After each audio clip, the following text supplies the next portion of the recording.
c'est le Saint-Esprit qui fait tout en tous. Et il n'y a aucune raison que vous ne soyez pas qualifiés parce que Dieu n'a pas de favoris. Dieu n'a pas de favoris. Vous allez me dire, mais pourquoi certaines personnes ont telle chose et d'autres ne l'ont pas? Alors, je vais juste vous dire une chose. Chacun d'entre nous sommes nés avec une grâce sur notre vie pour accomplir quelque chose dans la maison de Dieu.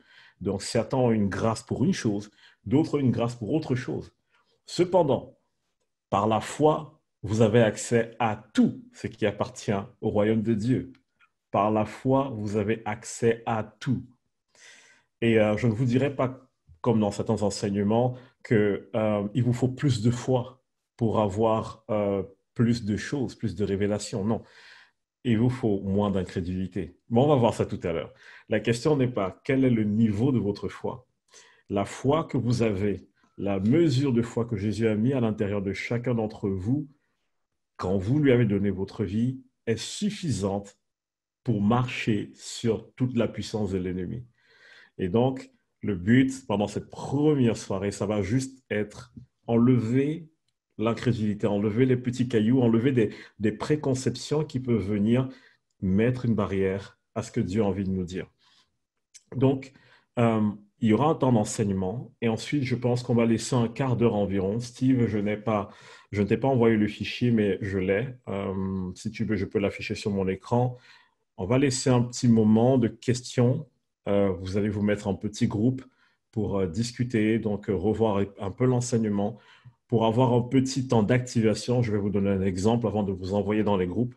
Et ensuite, tout le monde va revenir et on va se dire au revoir et on va prendre quelques personnes qui vont un peu témoigner de comment elles ont été encouragées. Donc voilà, n'hésitez pas voilà, à prendre des notes, mais dans tous les cas, je vais faire un effort pour que vous ayez mes notes. Mais de toute façon, je n'ai rien pris d'autre que ce qui est écrit dans la parole de Dieu, donc normalement, vous avez déjà mes notes. Donc voilà, ça va être un peu comme ça, temps d'enseignement. Ensuite, on va se diviser dans des petits groupes et après, on va revenir tous ensemble et on va partager un peu nos expériences à chacun. Qu'est-ce que je pourrais rajouter d'autre? Euh, je vais afficher pendant le temps de groupe les questions et les réponses, donc je les ai sur un fichier. On verra avec Steve comment est-ce qu'on va peut-être vous les afficher ou les divulguer, mais voilà, j'ai tout ce qu'il faut de mon côté, ne soyez pas inquiets. Euh, je vais vous demander aussi, pendant ce temps d'enseignement, d'être à l'écoute du Saint-Esprit. Ça va être un vrai challenge. Pendant ce temps d'enseignement, à n'importe quel moment, vous allez demander à Dieu de vous donner deux mots, juste deux mots. Et je voudrais que les deux mots que vous demandez au Seigneur soient deux mots encourageants. Et s'il vous plaît, euh, je sais que beaucoup de personnes vont dire, ah, mais moi, je n'ai rien reçu. Ce n'est pas possible que vous ne receviez rien. Deux mots encourageants. Peu importe comment ça vient, si c'est une image, si c'est un son que vous entendez ou un mot que vous entendez, si c'est quelque chose dont vous vous rappelez, si c'est quelque chose que vous avez juste envie de proclamer. Aujourd'hui, ce soir, on ne va pas du tout mettre l'accent sur le canal par lequel Dieu parle, mais juste deux mots d'encouragement.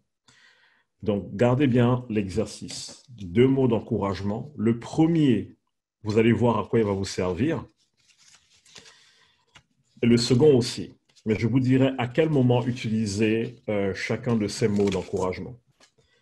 Donc, voilà, gardez-le à l'esprit, deux mots d'encouragement. Moi aussi, pendant que j'enseigne, je vais jouer le jeu et j'ai déjà mon petit post-it qui est prêt pour noter les paroles d'encouragement que je vais recevoir.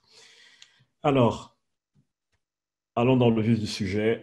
On parle de la prophétie et ce que je vais dire est peut-être aussi valable pour beaucoup d'autres dons spirituels, pas que la prophétie, mais dans tous les cas, c'est Dieu qui agit en chacun d'entre nous et Dieu veut pleinement, pleinement nous donner toutes choses.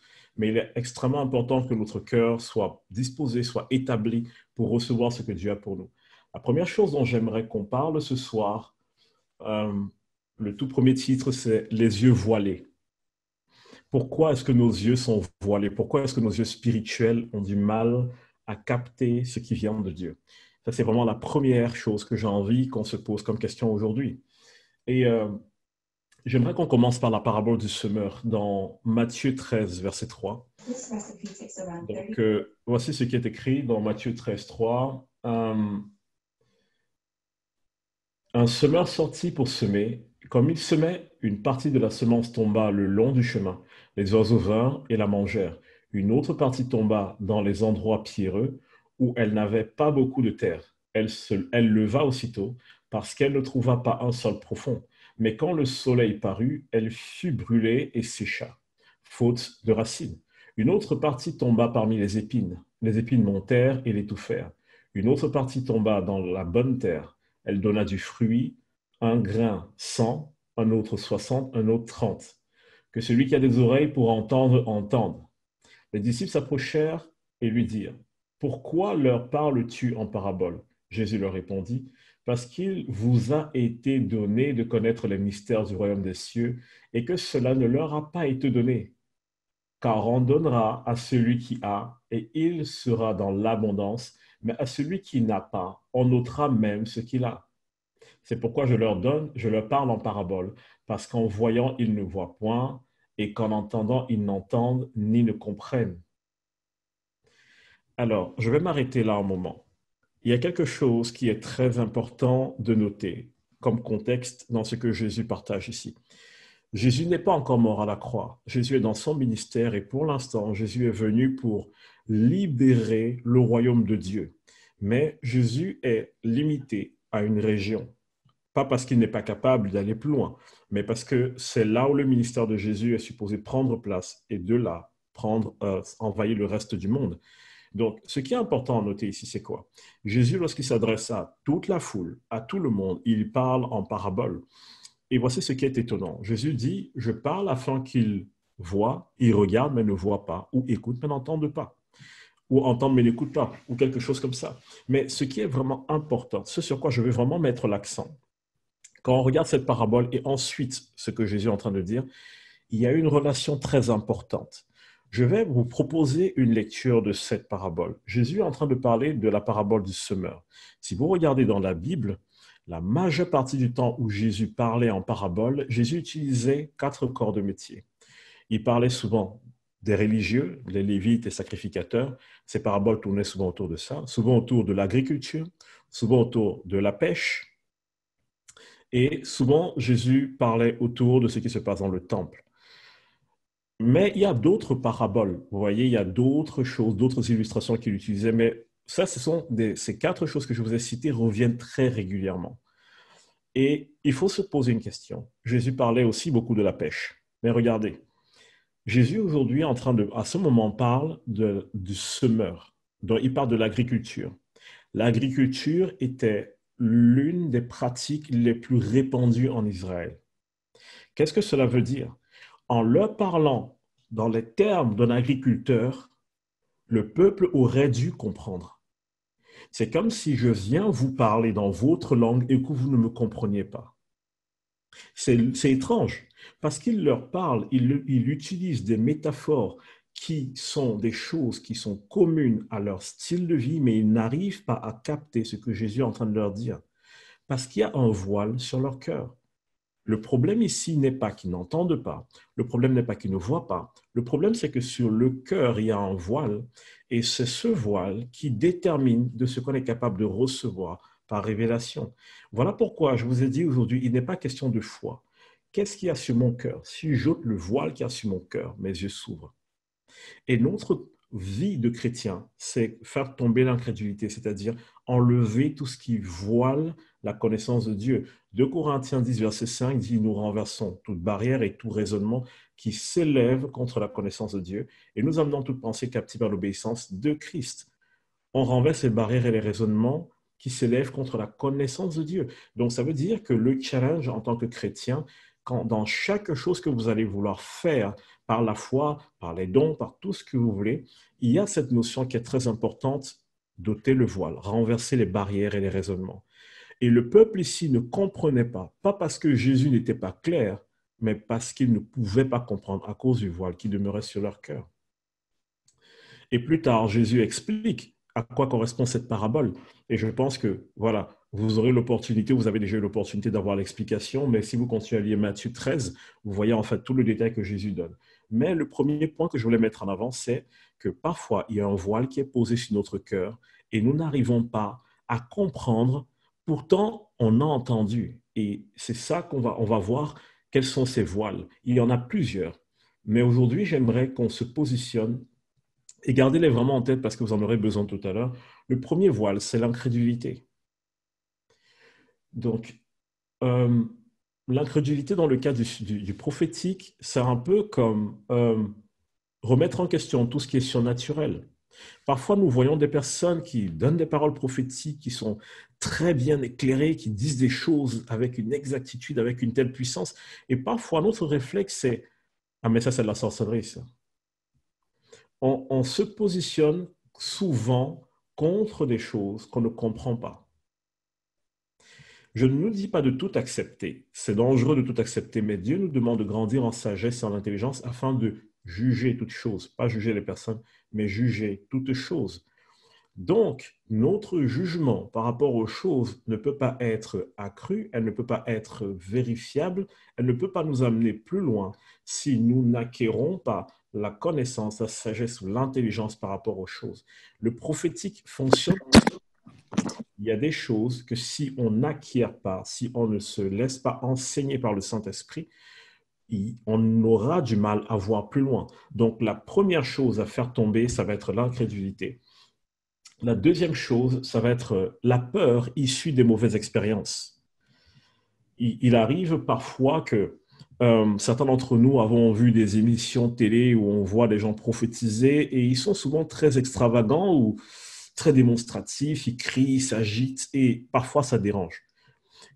Peut-être culturellement ou dans notre vision des choses, hein, ça peut ne pas nous plaire. On peut se dire, mais c'est pas comme ça que je vois les choses, ce n'est pas comme ça que je comprends les choses. Et on va peut-être se mettre à juger la personne au lieu de juger la prophétie. Et on va laisser en fait cette peur de l'inconnu, cette peur d'une expérience qui ne ressemble pas à ce que moi j'attends me freiner. Ou alors parfois, il y a ces personnes qui arrivent avec cette attitude de je suis un grand prophète et j'expose les fautes des autres. Toi, tu as trompé ta famille à 2 ans. Toi, tu as fait telle chose. Toi, tu as... Et le problème avec ça, c'est que ça fait peur. Ça fait peur et ça renvoie une image prophétique qui est négative.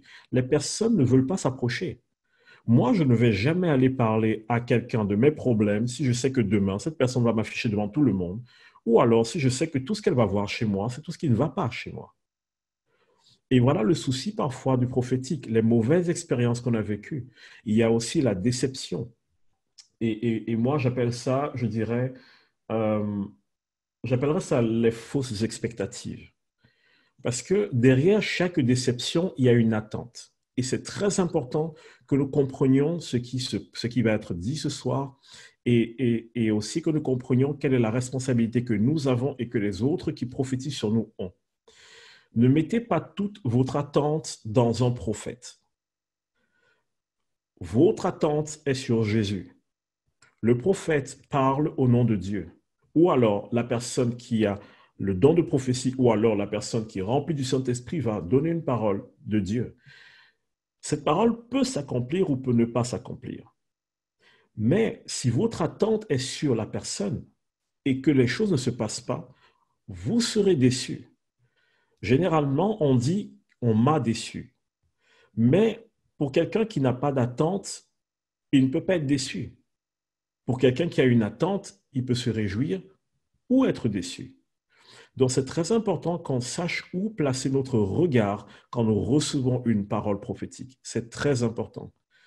Et si vous avez déjà reçu des paroles qui ne se sont pas accomplies, je ne peux pas toujours vous dire pourquoi elles ne s'accomplissent pas. J'ai quelques idées, mais ce n'est pas le sujet de ce soir. Cependant, ne laissez pas ça fermer votre cœur ce soir. Ne laissez pas ça vous faire peur. Cette parole ne s'est pas accomplie, alors Dieu n'a pas arrêté de parler sur votre vie. Et ce n'est pas ça le plus important. Donc, ne soyez pas effrayés ou ne soyez pas endurcis parce que vous avez eu de mauvaises expériences dans le passé concernant le prophétique. Autre chose qui est très importante en parlant de fausses expectatives, c'est que parfois aussi, on a des attentes de ce que Dieu va nous parler de telle ou telle manière. Et j'ai écouté Steve partager l'autre jour et je crois que c'est aussi, c'est peut-être le cas aussi pour beaucoup d'entre vous. Vous vous êtes peut-être déjà rendu compte que certaines paroles prophétiques très puissantes ou certaines paroles de connaissance que vous avez reçues, en fait, ces paroles étaient des paroles très simples et parfois même banales. Mais une fois que vous avez libéré la parole dans la vie de la personne, vous voyez un impact énorme. Ne soyez pas dans l'attente que les éclairs sortent du ciel, que la foudre tombe, que le sol tremble, le Seigneur part dans une voix. Non, non, non. Ça, c'est une expectative que nous avons parce que nous nous imaginons que les choses prophétiques doivent être compliquées. Quand je dis souvent aux personnes, qu'est-ce que le Saint-Esprit te dit? Souvent, les personnes me disent, ah, il ne m'a pas parlé, ah, il ne m'a pas parlé. Et je dis, je suis sûr qu'il t'a parlé. Et j'insiste, et j'insiste. Et je leur dis, OK, très bien. Quelle est la pensée que tu as dans ta tête maintenant? Et la personne me donne cette pensée. Je lui dis, mais il vient de te parler. Elle me dit, mais non, c'est pas que, ça ne peut pas être que ça.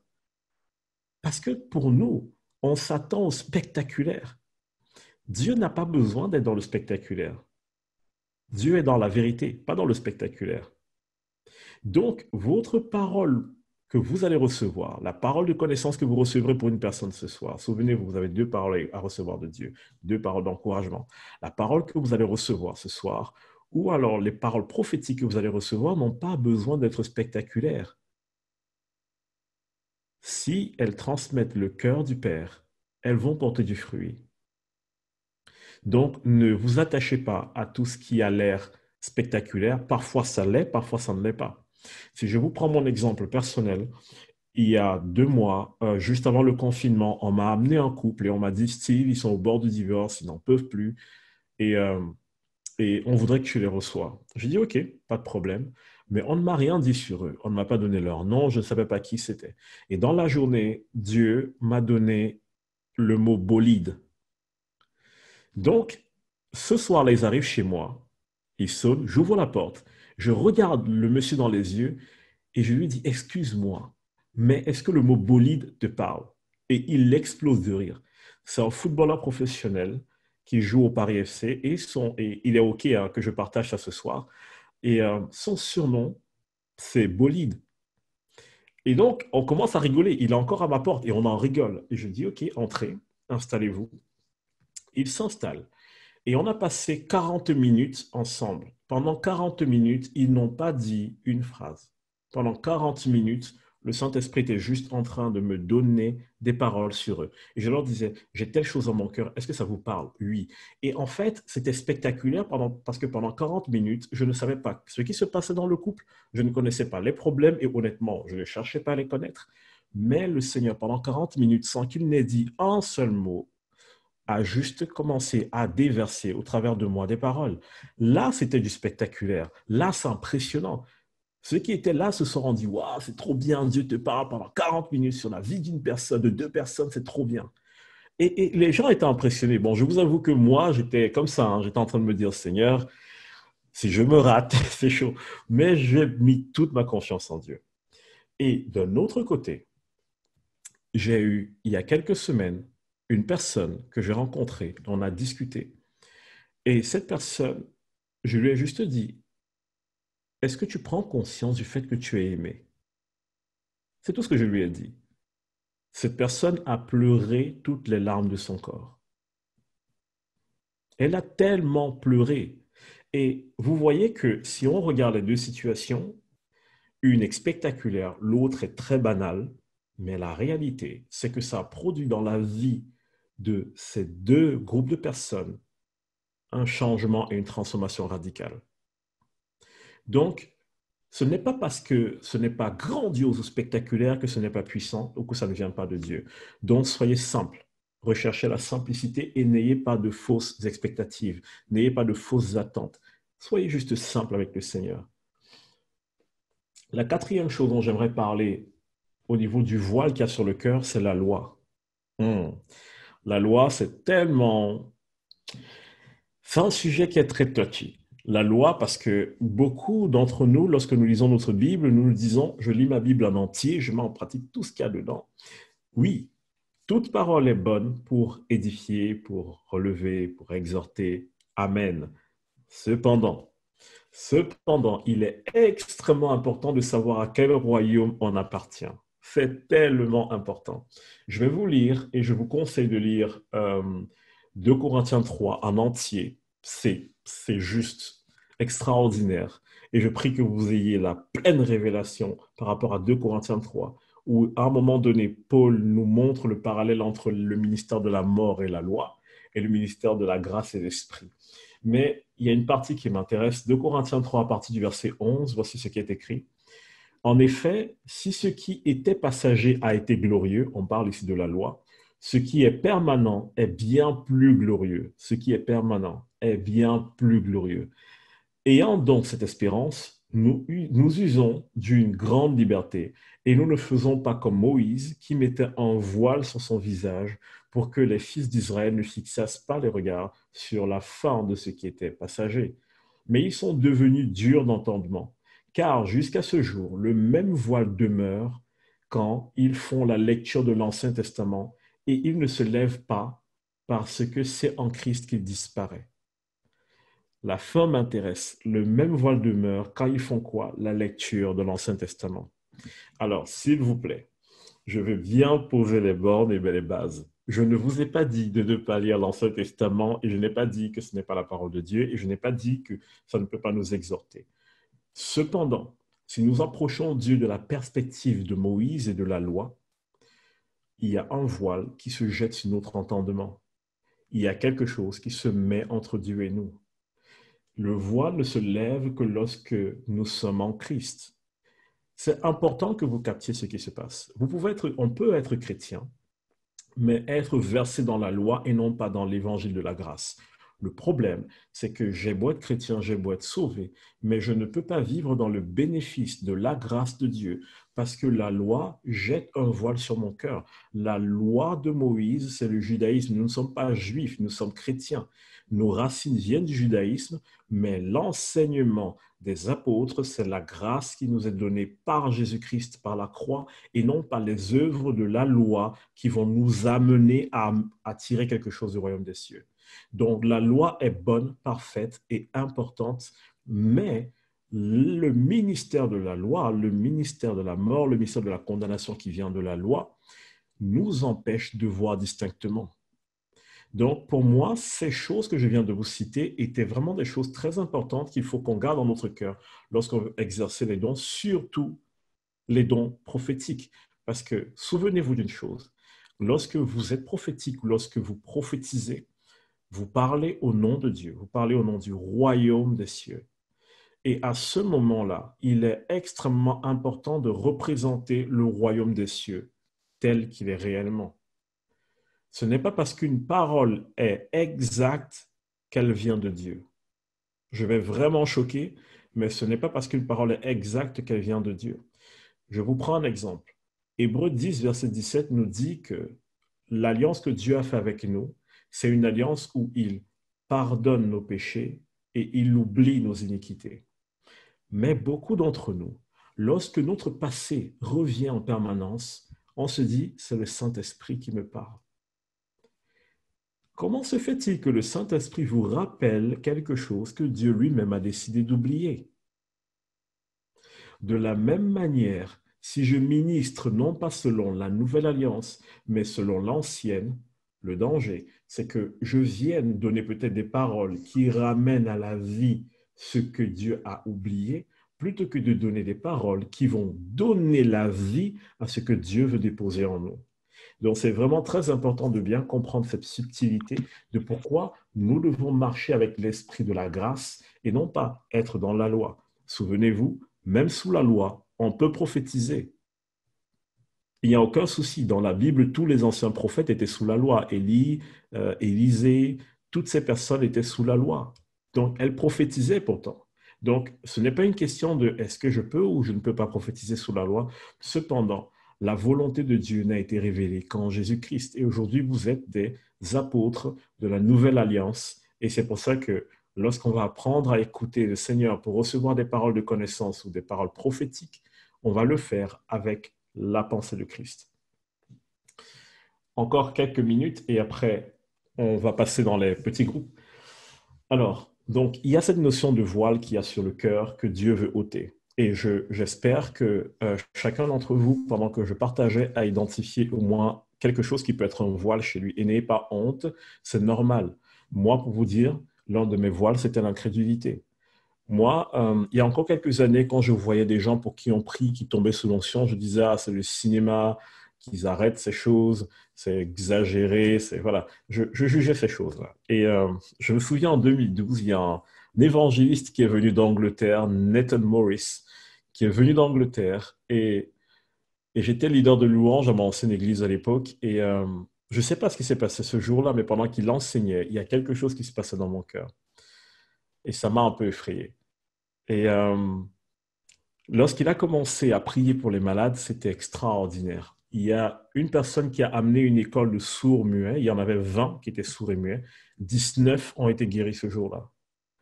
Donc, c'était spectaculaire. Il a eu, je pense, une dizaine d'aveugles qui ont recouvert la vue ce jour-là. Mais il y a eu des centaines, quand je dis des centaines, il y avait 12 000 personnes ce jour-là. Il y avait des centaines de gens qui sont sortis de fauteuils roulants, qui ont jeté leurs béquilles. C'était à Paris. J'étais leader de louange et j'étais en train de me dire, qu'est-ce que je suis en train de voir? Il s'est mis à prier et la présence de Dieu est descendue dans la salle et les gens ont fini par terre.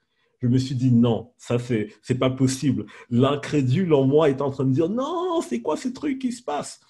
Et j'étais avec d'autres leaders de louange. Et comme je suis un peu petit de taille, je suis allé me cacher derrière un leader qui fait à peu près 1,80 m. Je suis allé me cacher derrière lui. Et, et à ce moment, l'évangéliste, Nathan Morris, il remonte sur l'estrade et il se met à chercher quelqu'un. Il faut savoir que j'étais leader de louange, il y avait une chorale, notre chorale avait 180 personnes et après il y avait des leaders de louange à côté. Donc moi, je suis caché derrière une personne avec mon micro, je ne veux pas qu'on me voie. Et il monte sur l'estrade et il regarde et il cherche. Et je vois qu'il regarde, je vois qu'il cherche une personne. Et à un moment donné, il se penche, il dit, toi là-bas qui te caches, viens ici. Et me voilà devant 12 000 personnes. J'essaie de m'approcher de lui et j'ai comme un poids dans mes jambes. Il y a un truc. Je me dis, qu'est-ce qui est en train de m'arriver? Et moi, j'ai un passé, et peut-être encore en présent, cartésien. J'analyse énormément. Et là, je commence à m'imaginer plein de choses. Je me dis, non, c'est la peur, Steve, calme-toi, ça va aller. Et j'essaie de garder mon sang-froid. Et je m'approche de lui. J'étais à peu près, à même pas 1 mètre, depuis 1 mètre de lui à peu près. Et il me regarde dans les yeux. Et il dit, Saint-Esprit, touche-le. Il ne m'a pas imposé les mains. Il a juste fait ça. Saint-Esprit, touche-le. Et là, j'ai senti comme une main qui allait dans mon dos, qui a saisi ma colonne vertébrale et qui a tiré dessus. Vraiment, comme si on me retirait ma colonne vertébrale d'un coup.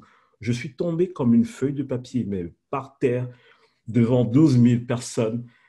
Et là, réflexe, je me débat. Je suis par terre. Je dis non, non. Je me débat, je me tourne dans tous les sens. Je veux me redresser. Je ne veux pas laisser. Dans ma tête, je me dis ce qui est en train de m'arriver n'est pas normal. Ces trucs de cinéma que je vois à la télé, les gens qui prient, les autres tombent, les autres guérissent. Je ne veux rien savoir. Non, je suis en train de résister. Et j'essaie de me relever. Et les personnes de l'assistance me voient. Et elles essaient de m'aider. Je dis non, laissez-moi. Et là, je lutte avec mon orgueil. Je lutte et je ne veux pas qu'on m'aide parce que je suis convaincu que ce qui m'arrive n'est pas normal. Et là, je réussis à me mettre sur mes bras, je rampe, j'arrive à lever une jambe, lever une deuxième, et je me bats avec mon corps. Et au moment où j'arrive à peine à me redresser, il remonte sur l'estrade, il dit ramenez-le-moi, il dit Saint-Esprit, touche-le encore. Cette deuxième fois, une décharge électrique a traversé mon corps. Et j'ai fini par terre, raide, boum. Et là, j'avais juste des spasmes en fait. Et je ne dis pas ça pour qu'on recherche le spectaculaire. Mais ce jour, Dieu a explosé mon orgueil en 1 000 morceaux. Et j'étais par terre et là, je me suis mis à pleurer. J'ai lâché prise, je me suis mis à pleurer. Et les autres leaders de louange viennent me voir, ils me disent, Steve, qu'est-ce qui se passe? Et là, je leur ai juste dit, je crois en fait que je ne connais pas Dieu. Ça a été, pourtant, je suis né dans l'église, j'ai grandi dans l'église, mais pour moi, ça a été juste la gifle. Je partage ça pour être vulnérable devant vous et pour vous dire que chacun d'entre nous avons souvent un voile sur notre cœur et on ne veut pas l'admettre. Et la Bible dit, c'est mieux de se juger soi-même plutôt que d'être jugé. Donc, ne faites pas comme moi, n'endurcissez pas vos cœurs et que Dieu vous affiche. Bon, il n'a pas affiché parce que Dieu n'a pas dit ce qui se passe dans mon cœur, mais de vous retrouver devant 12 000 personnes en train de vouloir lutter contre la présence de Dieu et finalement vous rendre compte que ça ne sert à rien. Et quand j'ai accepté ça, j'ai commencé à voir une personne dans ma vie spirituelle incroyable. Juste quand j'ai accepté que Dieu traite avec cette incrédulité qu'il y avait dans mon cœur. Et vous allez être amusé, mais j'avais énormément d'allergies à l'époque. Quand je me suis relevé ce jour-là et je suis rentré chez moi, je me suis mis à manger des aliments que je ne pouvais pas manger et je n'avais plus aucune réaction allergique. Donc, il est important pour nous de laisser Dieu confronter parfois notre incrédulité. C'est important. Et ce n'est pas une honte, mes amis. On est tous nés dans ce monde et donc on a tous quelque chose que le Seigneur doit travailler en nous. Donc n'ayez pas honte, n'ayez pas peur de dire j'ai telle chose qui est encore difficile pour moi à cerner ou à appréhender et j'ai besoin d'aide. N'ayez pas peur de cela. Pour vous encourager, j'aimerais juste vous rappeler quelques petites choses avant qu'on ne se sépare. Vous avez été créé pour entendre la voix de Dieu. Vous avez été créé pour ça. Ce n'est pas une option. C'est pour ça que vous avez été créé. Souvenez-vous, la Bible dit que Dieu nous a fait à son image et à sa ressemblance. Et la Bible dit que Dieu a fait quoi? Il a soufflé son esprit en nous. La partie la plus profonde et la plus réelle de vous, c'est l'esprit. Donc, vous ressemblez déjà à Dieu. Et le Saint-Esprit vient faire quoi? Il vient redonner vie à cet esprit qui était mort parce que nous sommes nés dans le péché. Donc, c'est tellement important de noter une chose. Si vous êtes esprit, ça veut dire que vous pouvez communiquer avec Dieu parce qu'il est esprit.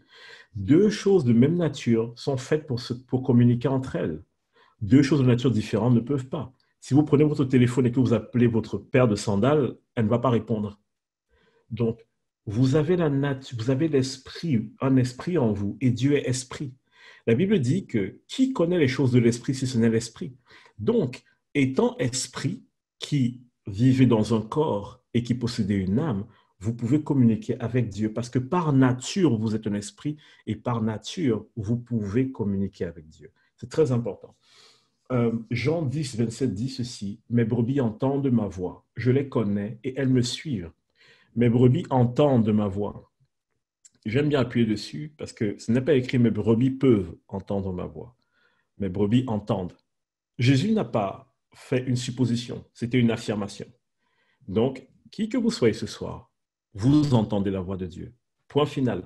Pas de discussion, faites taire la voix de l'incrédulité.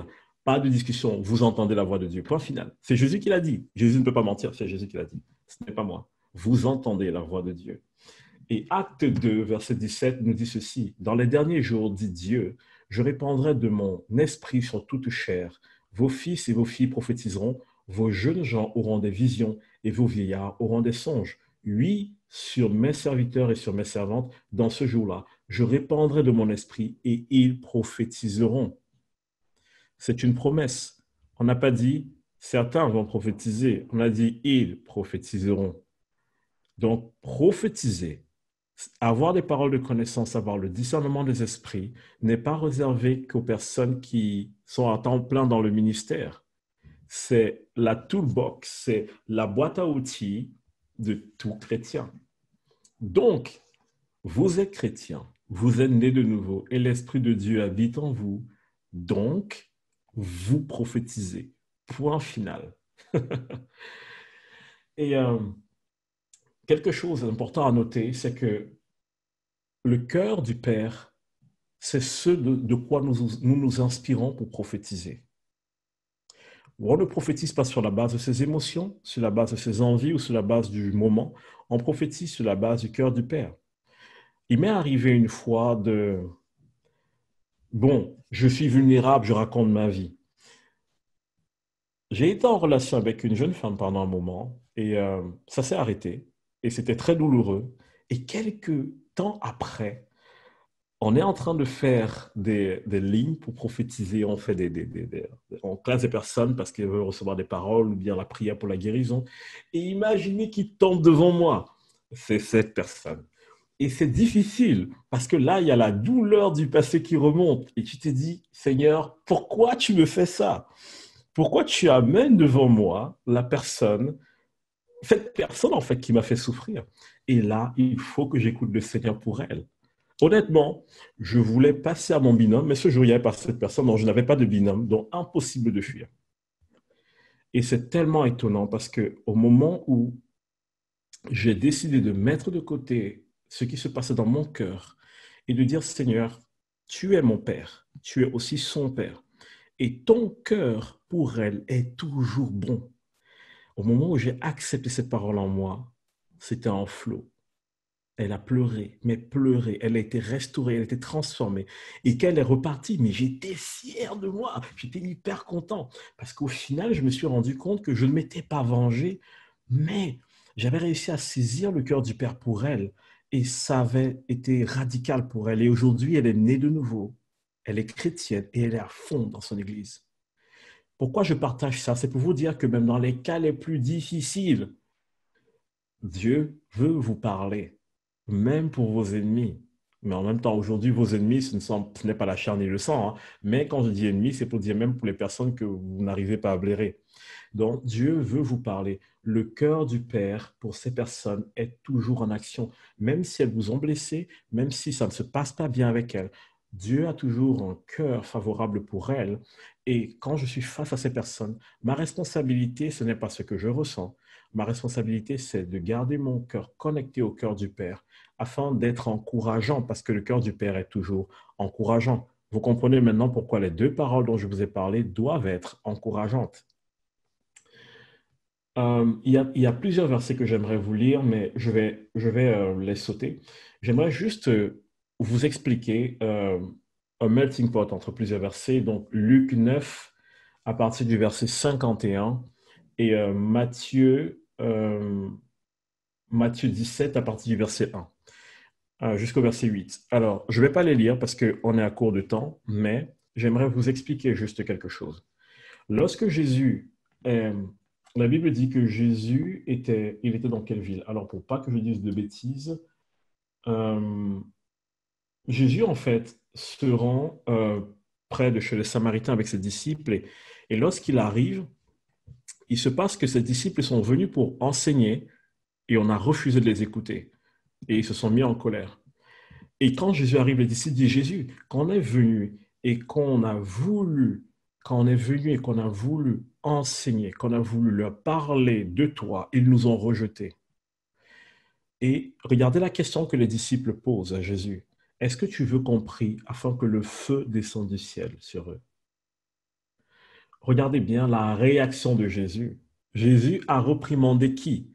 Les Samaritains ou les disciples? Les disciples. Il leur a dit, vous ne savez pas de quel esprit vous êtes animés. Et moi, quand j'ai lu ça, la première fois, je me suis dit, Seigneur, il y a quelque chose qui n'est pas normal. Élie a fait descendre le feu du ciel. Et Dieu n'a rien dit. Au contraire même, Élie a fait ça plusieurs fois. 3 fois, on est venu chercher Élie. 3 fois, il a fait descendre le feu du ciel. Il a consumé des gens dont les disciples, à ce moment, allaient faire la même chose que Élie. Pour moi, ils n'avaient rien fait de mal. Et Jésus les a reprimandés. Et je me suis dit, mais qu'est-ce qui se passe?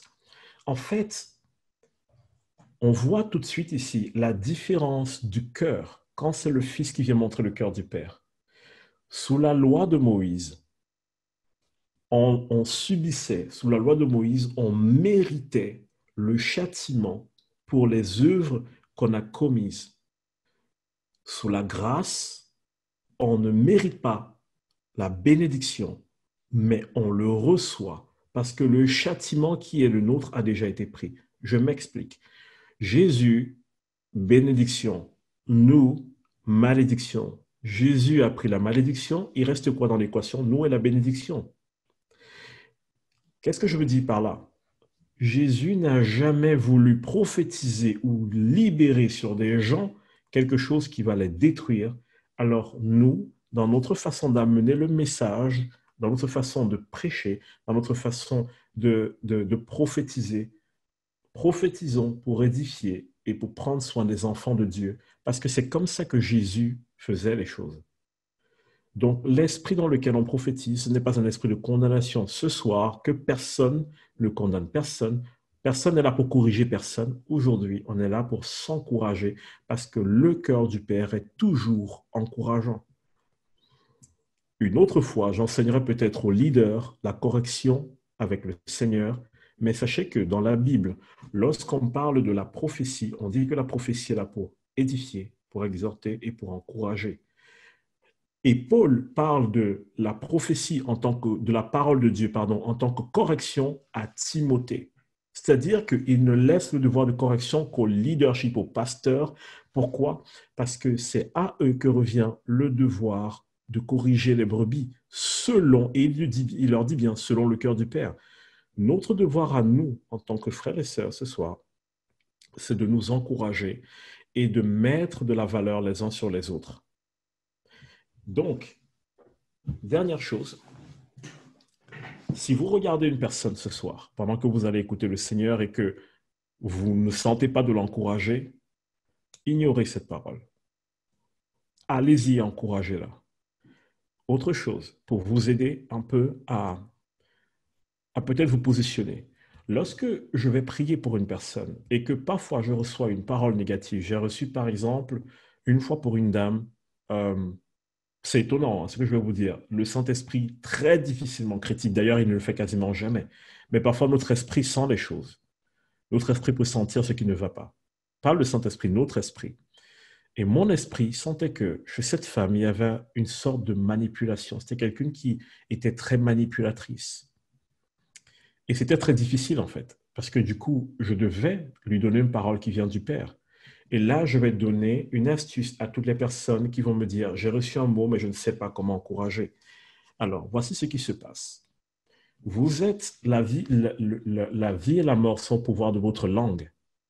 Ça veut dire que quand vous connaissez le cœur du Père et que vous connaissez la parole de Dieu, même si vous ne recevez rien sur l'instant, quand vous voyez ce qui ne va pas chez une personne, avec ces deux choses, c'est suffisant pour prophétiser sur sa vie. Si votre enfant rentre tous les jours ivre, vous connaissez le cœur du Père pour lui, vous connaissez la parole de Dieu, alors tous les jours, vous allez libérer cette parole. Et ça, c'est la première façon et la plus simple de prophétiser. Pourquoi? Parce que vous appelez à l'existence ce qui n'est pas. Et c'est ce que la prophétie est par essence. Et vous ne pouvez pas vous tromper. Pourquoi? Parce que vous vous appuyez sur la parole de Dieu. Donc, si vous voyez une personne qui, comme moi, est dans cet état d'esprit de manipulation, par exemple, commencez par dire, le Seigneur veut que tu te repentes de la manipulation. Oui, le Seigneur veut qu'elle se repente. Ça, c'est clair. Mais voici comment j'ai utilisé la parole pour encourager cette femme qui a changé. Je lui ai dit, Madame, je ne sais pas par quoi vous passez, je ne sais pas quelles sont les raisons pour lesquelles vous vous sentez comme vous êtes, mais sachez que vous êtes rempli de l'amour de Dieu, parce que la Bible dit que l'amour de Dieu a été déversé avec abondance dans votre cœur. Et parce que cet amour a été déversé avec abondance dans votre cœur, Dieu a mis en vous la capacité d'aimer les gens et de prendre soin des gens et de leur donner de la liberté. Je ne lui ai pas dit ton problème, c'est que tu manipules. J'ai dit Dieu t'a équipé pour rendre les gens libres. Cette femme a été radicalement changée parce que je n'ai pas inventé. J'ai pris ce que la parole de Dieu disait. Cette femme est chrétienne, mais elle lutte avec un sentiment, avec quelque chose en elle. J'ai pris la parole de Dieu et j'ai déposé ça sur sa vie. Et la vérité vient briser le mensonge, la lumière chasse les ténèbres. Donc, si vous êtes à court d'inspiration du Saint-Esprit, ce qui m'étonnerait, lorsque vous avez envie de prophétiser sur une personne, souvenez-vous toujours que le Père l'aime, souvenez-vous toujours que le Père est toujours encourageant, et souvenez-vous que même si vous discernez chez cette personne quelque chose de négatif, prenez une parole du Seigneur qui va contrer ça, déclarez sur cette personne, prophétisez sur cette personne cette parole. Et c'est là qu'on voit la différence. Souvenez-vous d'une chose, vous êtes des ambassadeurs de Christ, et parce que vous êtes des ambassadeurs de Christ, vous exercez le royaume sur la terre. La vie et la mort sont au pouvoir de votre langue. Ne négligez pas ces paroles que vous allez libérer sur les personnes, même les plus difficiles. Ne négligez pas cela. Parce que croyez-moi, c'est quand vous allez commencer à les déclarer que les choses vont commencer à changer dans le monde spirituel. Donc, j'espère que vous êtes encouragés. Ceci n'est que le début. Je voulais vraiment baliser un peu le terrain de ce qui se passe dans le cœur, de comment amener les choses. Et dans les deux prochaines leçons, je pense qu'on ira un peu plus loin pour perfectionner l'écoute de Dieu, pour perfectionner